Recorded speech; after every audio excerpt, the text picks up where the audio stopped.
ശ്രീ രഞ്ജിത്ത് ഇപ്പോൾ ടെലിഫോൺ ലൈനുണ്ട്. സിജോൻ തുടരുക. ശ്രീ രഞ്ജിത്ത്, ഈ ദിലീപിനൊപ്പം വേദി പങ്കിട്ടു എന്നുള്ളത് അതൊരു പക്ഷേ വരും സമയങ്ങളിൽ അതൊരു വിവാദമായി മാറിയേക്കാം. കാരണം അവിടെ ചലച്ചിത്ര അക്കാദമിയുടെ ഫിലിം ഫെസ്റ്റിവലിൽ ഇരയെ താങ്കൾ വേദിയിലേക്ക് വിളിച്ചു വരുത്തുകയും അത് പ്രശംസനീയമാവുകയും ചെയ്തിരുന്നു.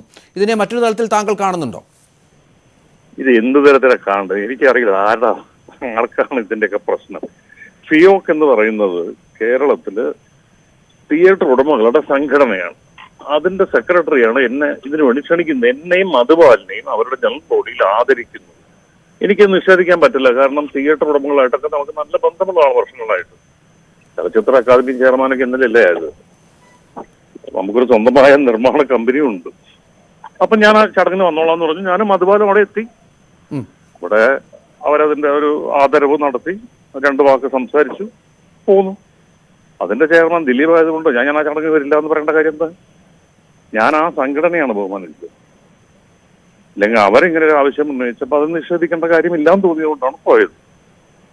ഇതെല്ലാം കൂടെ കൂട്ടി കലർത്തി ഇല്ലാത്ത കാര്യങ്ങൾ ചർച്ച ചെയ്യേണ്ട കാര്യമൊന്നുമില്ല. നമുക്ക് ദിലീപുമായി ബന്ധപ്പെട്ട് ഇപ്പോൾ നിലനിൽക്കുന്ന ഒരു വിഷയം നമുക്ക് എല്ലാവർക്കും അറിയാം. ആ വിഷയത്തിൽ താങ്കൾക്ക് ഒരു നിലപാടുണ്ടെന്ന് താങ്കൾ നേരത്തെ പറയുകയും ചെയ്തിരുന്നു. അതേ ആളുമായി തന്നെ ഈ കേസിൽ പ്രതിയായ ഒരാളുമായി തന്നെ വേദി പങ്കിടുമ്പോൾ ഉണ്ടാകുന്ന അനൗചിത്യത്തെ കുറിച്ചാണ് ഞാൻ ചോദിച്ചത്. അങ്ങനെ ഒരു അനൗചിത്യവും ഇല്ല. ഈ വേദി എന്ന് പറഞ്ഞാൽ അയാളുടെ മാത്രം ഒരു സ്വകാര്യ ചടങ്ങല്ല, അയാളുടെ വീട്ടിൽ നടന്ന ചടങ്ങല്ല. അയാളും കൂടെ ഭാഗമായിട്ടുള്ള ഒരു സംഘടന എന്നെയും മധുപാലിനെയും വിളിക്കുന്നു. മധുപാല് ക്ഷേമനിധി അതിന്റെ ചെയർമാനായി, ഞാൻ അക്കാദമിയുടെ ചെയർമാനായി. അപ്പൊ ആ സംഘടനയുടെ പ്രവർത്തകരാണ് വിളിച്ചത്. അവിടെ ചെല്ലുന്നു, നോക്കുമ്പോൾ അതിന്റെ ചെയർമാൻ ദിലീപാണെന്ന് അറിയുന്നു. അയാൾ അവിടെ ഇരിക്കുന്നുണ്ട്, അയാൾ സംസാരിക്കുന്നു. ഞാൻ അവിടെ നിന്ന് ഇറങ്ങിപ്പോണമായിരുന്നു. അപ്പൊ ഞാൻ അപമാനിക്കുന്നത് കേരളത്തിലെ മറ്റു തിയേറ്റർ ഉടമകളുടെ അവരെ മുഴുവനല്ലേ, അല്ലെങ്കിൽ ആ സംഘടനയല്ലേ? എന്തിനാണ് അതിന്റെ ആവശ്യം? വേറെ ഒന്നും ഇതുമായി ബന്ധപ്പെട്ട് പറയാനില്ല. ഓക്കെ.